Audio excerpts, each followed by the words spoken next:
So a little bit about me first. So been working in gyms, been in the industry for about 10 years or so now. A few different positions, fitness instructor, personal trainer, gym manager, and kind of anything and everything in between really. It's a number of years experience in the industry. Trained a lot of clients in that time. Mainly sort of focusing on fat loss, muscle building, and sort of sports really. So sports performance based clients. So yeah, let's get started on some questions. Does anyone want to go ahead? I do have some questions that I put through on the Buzzard and Reading page yesterday, I believe it was. Just saying if anyone can't make it and they want some questions answered, then I can answer that. So one of the questions kind of got was just based on nutrition and different types of diets there are out there, and all that kind of stuff, and what's good and what's not, basically. So a million different diets out there. You got things like energy balance, which is calories in versus calories out. You've got things like nutrient timing, which is essentially what kind of macros, what kind of nutrients you're putting in at specific times of the day, and that's something based on training windows. So you might put carbohydrates around training. Like that. You've got things like if it fits your macros, which is basically essentially you can almost eat anything and not worried about the hormonal the impact that has, basically. You've got things like something kind of called anti-macro, I guess, where you get rid of a macronutrient, basically. So macronutrients are your carbs, fats and proteins. So any diet where you get rid of one of those, that could be things like a low carb, low fat, or zero carb, zero fat kind of diets. And then you've got things like paleo and if it fits your macros, intermittent fasting as well, really. So they all work. Essentially, there's no one is better than the other. A lot of it just depends on client adherence. So what you can do, what you can achieve without putting yourself more at stress, mental stress, anything like that. That's probably the best one for you, really. I normally get most of my clients to follow a calorie and macro kind of based plan, really. So giving them their calories, giving them the food throughout the day, and obviously ensuring they hit the kind of targets, really. Question on here, should men and women train differently? Yes and no is kind of the answer, really. So in terms of training and nutrition, food wise, the only things you may want to consider are things like monthly cycles and everything like that. So generally speaking, females' sort of carbohydrate tolerance is lower than men's, most women anyway.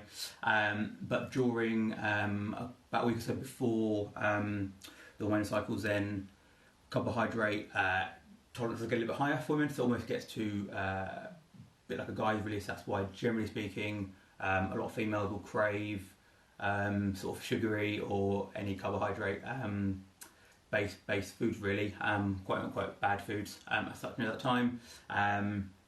So there's that to consider. Training wise, yes and no. It depends on goals, really. So most women's goals that I've seen in the gym is more based on sort of fat loss and sort of tone, rather than sort of muscle building. So then you might consider the sort of style of training you're doing with them. So most females, I'd probably get them on traditional strength training, so slightly lower repetitions. The reason for that is basically you essentially have a couple of different types of hypertrophy sarcoplasmic hypertrophy, which is more sort of bodybuilding, I guess, and the myofibrillar hypertrophy as well, which is more what strength athletes normally do. So a female that comes to me saying, you know, they want to tone, they want to lose some body fat, you know, whatever, I don't want to give them too much high rep work in terms of a muscle building kind of aspect, just because what they're basically going to do, you're going to put blood into that tissue, and that's going to give them more of a muscle building hypertrophy kind of stimulus, I guess, really. So give them slightly lower reps. I might put high rep stuff in towards middle and end of session. Reason for that is everyone likes the feeling of a muscle pump. So let's say we're training legs. Most people are going to want to feel like they've done something. You know, they want, you know, a leg pump, a glute pump, whatever you want to call it. So you might give them that kind of thing toward the mid end of session, or I might put it as part of like a giant set. So you might have, I know, leg press as a heavy movement. You might give them some sort of RDLs, a second movement, and then like a lying leg curl. And that lying leg curl, because it's more of an isolation, might be more high rep base, basically, just so they feel like they've done something really. Whereas, you know, if you just do 6-7 reps of an exercise, you're probably not going to feel like you've done a lot, just because it, you know, finishes quickly, really. So yeah, that's a question. Any other questions coming in? If not, then I'll go back to questions that got the other day on social. One question to get pre and post workout nutrition. Again, depends on goals really. So if the goal is fat loss, then pre-workout might be a protein and fat-based meal, and in terms of supplements or stimulants, just a coffee. Black coffee could be plenty. Should be plenty to kind of give them that warm feeling before they train. The carbohydrates, the protein and fats you give them. Protein would just will sort of help in terms of energy a little bit. The fats will help in terms of energy a little bit, and the proteins will just sort of protect any sort of muscle damage that we're going to do during the session.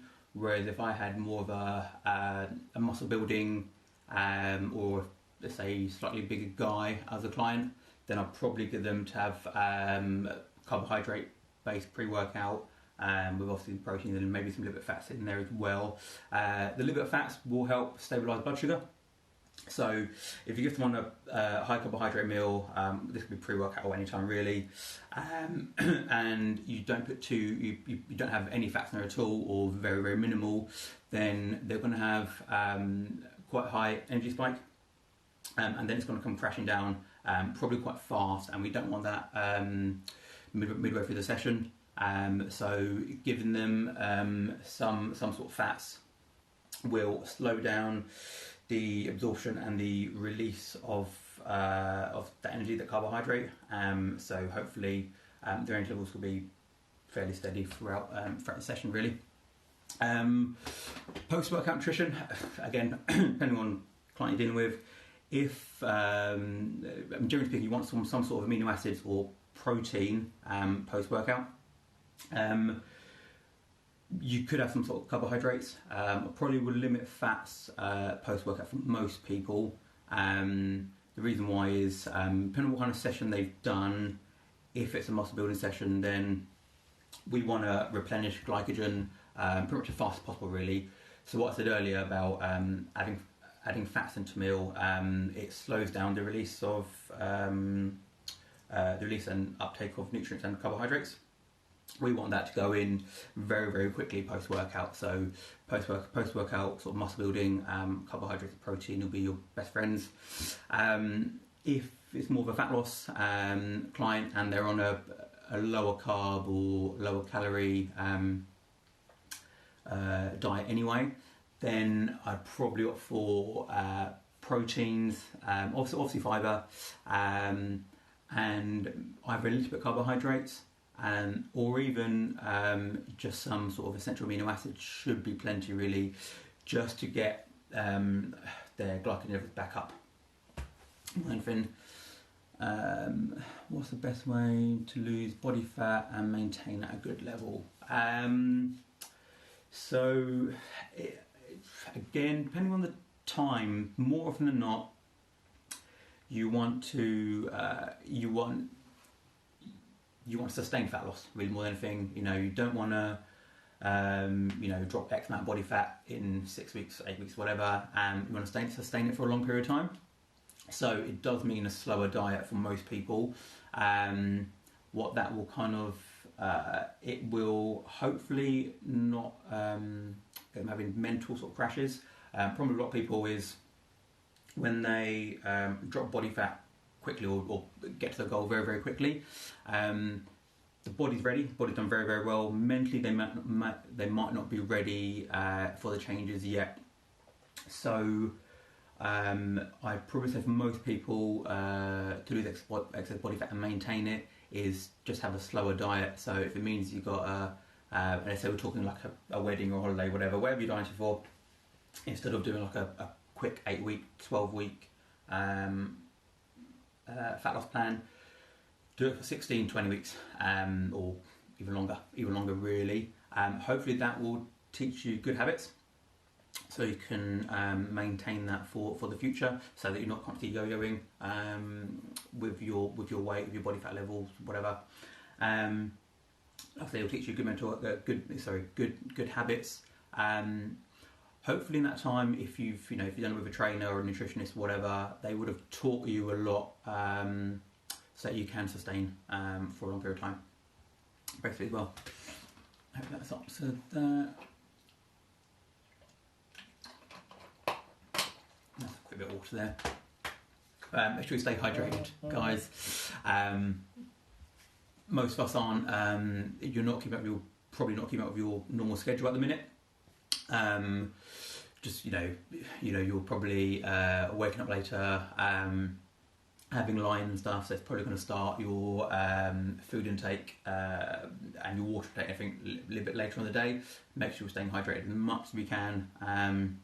Keep energy levels up, detoxification, and a few other little things as well. Basically, any other questions on nutrition or anything? Let me just scroll. How can I scroll? Of course, never really gone live on Instagram before. Okay, cool. No more live questions at the minute, that's fine. What I will then is talk a little bit about body types and how a diet might change, but might change for person for that, really. So let's just say essentially you've got a few different types of body types, really, and these are sort of genotypes. So you have an ectomorph, endomorph, and a mesomorph. So an ectomorph is someone sort of tall, generally quite lean, sort of skinny, I guess is kind of a good term. More of like your marathon runners, that kind of style. Your endomorphs are more sort of rugby player, sort of short and stocky kind of person, and your mesomorphs are more sort of like quote unquote more naturally gifted, sort of sprinters and feel that might be. So in terms of different things you might do for that. So endomorphs, I probably start them off on maybe like a lower carbohydrate plan. Chance someone's endomorph, they probably had a history of being a bit overweight and, generally speaking, probably intaking more calories and most likely more carbohydrates and sugars than they should have. So we want to bring those levels down a little bit. Whereas like a mesomorph, they can probably eat anything and kind of get away with it. An ectomorph, you probably want to give them more calories just because their nutrient turnover is pretty damn high, so pretty quick. So they're the ones that are going to struggle to gain muscle mass, gain weight and stuff really. Eggs and toast. Eggs and toast fattening.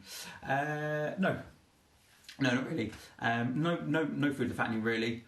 In the grand scheme of things, it's more on your overall calorie intake.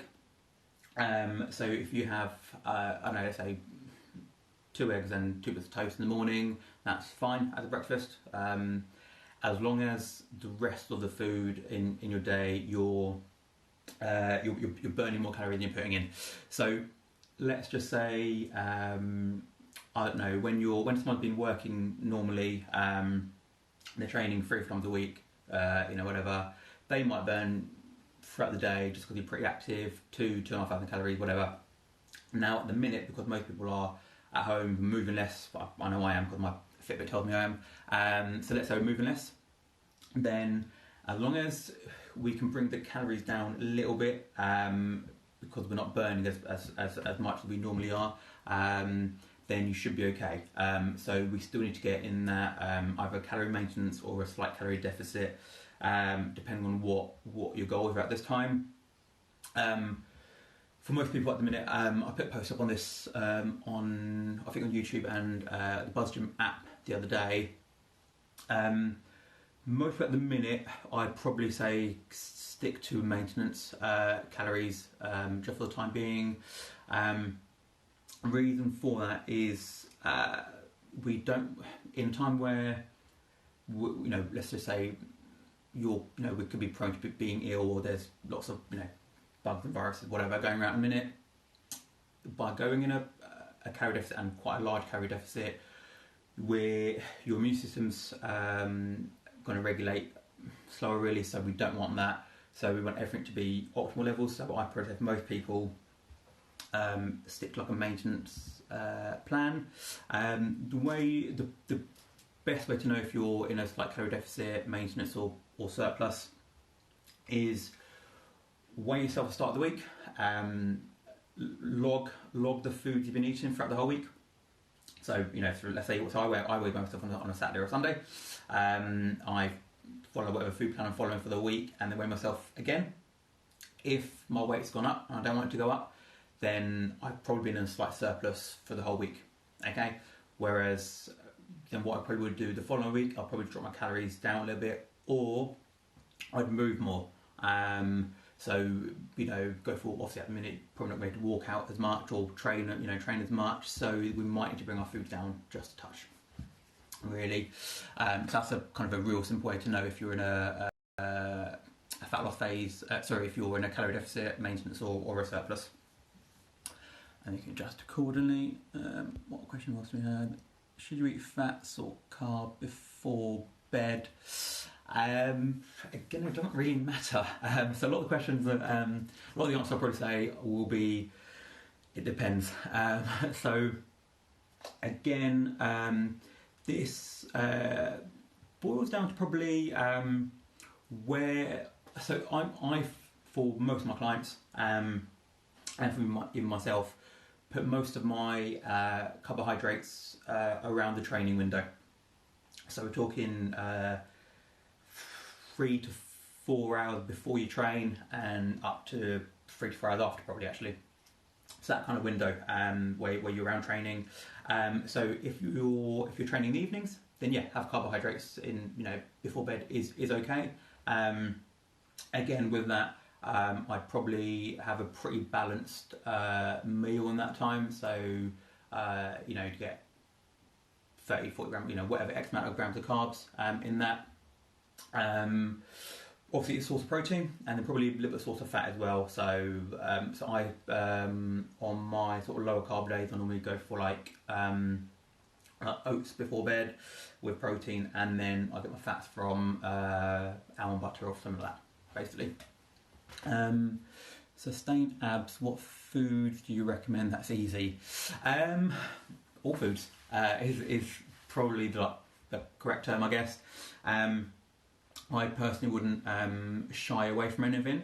unless obviously you've got an intolerance to anything. Obviously, if you're allergic, then you're probably not going to eat something anyway. But if you've got a slight intolerance to wheat, gluten, they're probably most two common ones. Eggs, eggs another common intolerance for a lot of people. Obviously, don't have those because that's going to make you all puffy, make you all bloated. You're not going to be able to see your abs if you're eating those. But no, there's no foods I probably say keep away from. The only thing I definitely have in everyone's food plans, fairly high protein in your diets. When you have protein, you need some sort of fibre. So normally veg or certain fruits or salads obviously are great. And fats. Carbohydrates, they're the ones obviously, like I said, you probably want to play around with depending on activity level. So there's no such thing as an essential carbohydrate.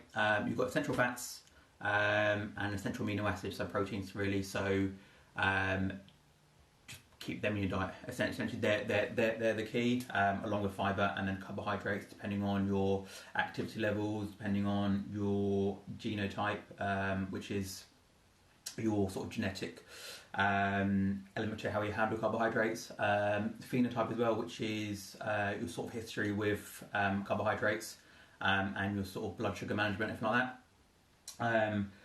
That will determine how many carbohydrates you should be eating, really. And a lot of it is trial and error, guys. There's no right and wrong. Some people really respond really well to high carbohydrate diets because the body they can shuttle nutrients quite easily with that. Other people are the opposite. They have 50, 100 grams of carb a day and they get bloated or whatever from that. Basically, right. What else we've got? Any more questions, guys? It doesn't have to be nutrition based. It can be training. It can be anything really.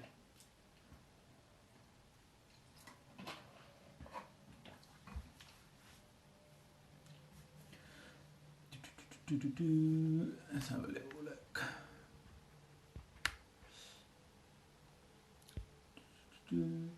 How's everyone's diets gone this past week or 2 weeks? Really, how's everyone getting on with food plans in comparison to what you normally would do? When you're a lot more active, when you're at work, or whatever. Everyone doing well?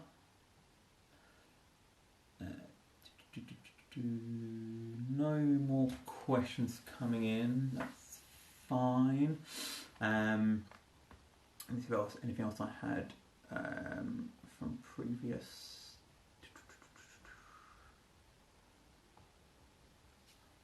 Oh, okay, I'll give it a few more minutes, guys. Back.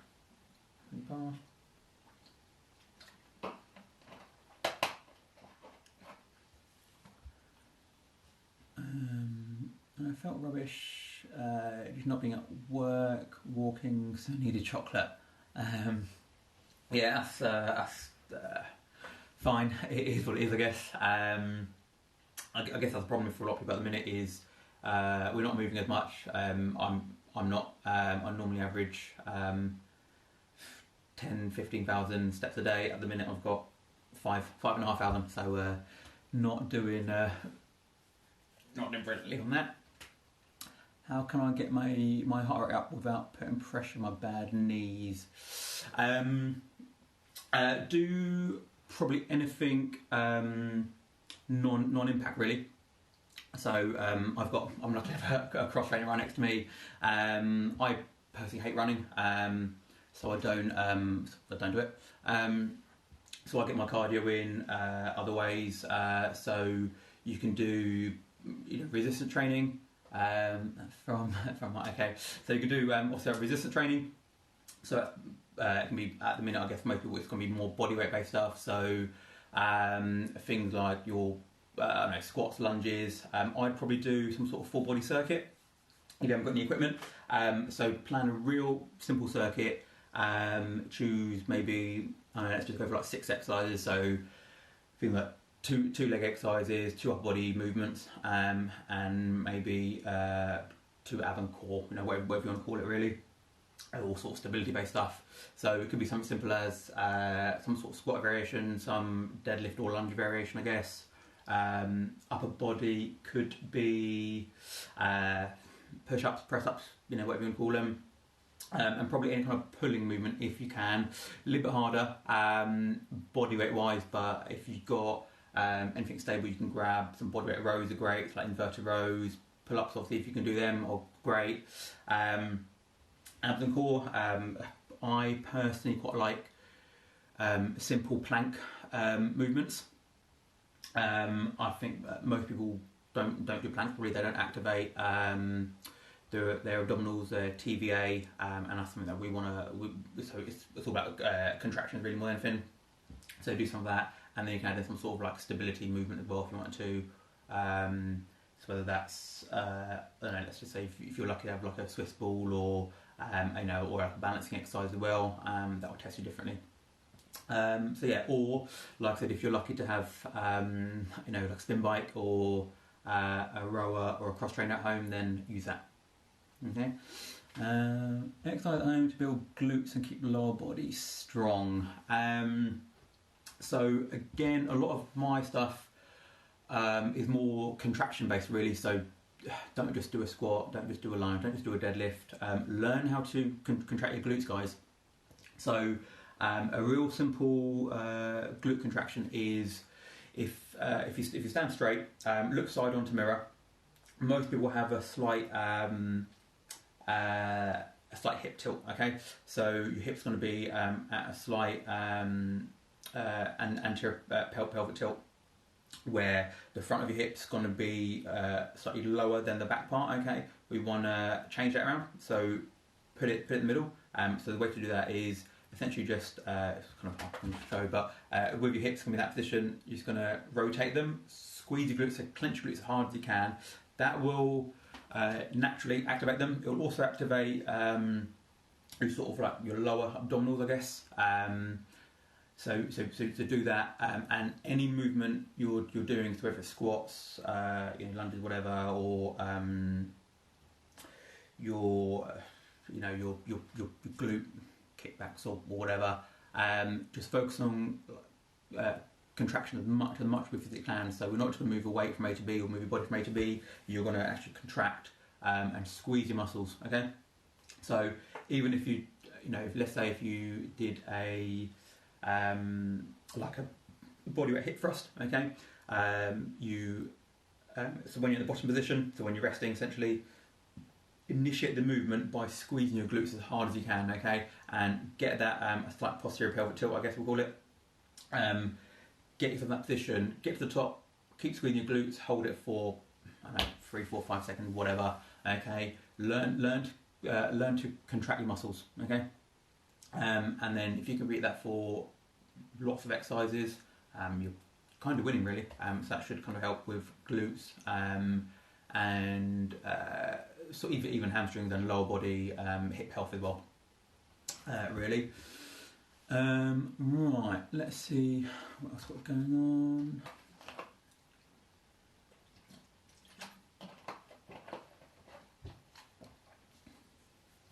Any other questions, guys? It's about 6:30, so let's have a little look. Try. Let me know how you get on with some of these answers, guys. So the Buzz Gym, PT the managers, we are updating our app quite a lot. So every day you'll notice new exercises, new workouts, new tips on the community sections. And I'll post something earlier, just 10 health tips really for the time being. Look at that. Look at our YouTube page. So it's just Buzz Gym on YouTube. So have a look at that. Subscribe to it. We're uploading anywhere from like 3 to 5 to 6 videos a day. Some are nutrition based, some are training, some are actual workouts as well that you can try at home. And then also obviously you've got social media, so you've got the Buzz Gym HQ page on Instagram, which is this one. Each club also has their own one, so Reading, Slough, Swindon, Oxford and Harrow, the newest club. They've all got their own pages, so keep an eye, so maybe follow all of them. And obviously same on Facebook, so all clubs have their own Facebook page. So interact with us, guys. We are still working, so we are still here to help with your goals, obviously. Or so you can message me directly on Instagram if you want to, tabseye86 on Instagram. But yeah, give us a message on the Buzz Gym pages and let us know you get on. But if there are any other questions, guys, feel free to post me on the Buzz Gym Reading page. I look at that quite regularly, obviously. But yeah, and hopefully see you guys back in the gym soon.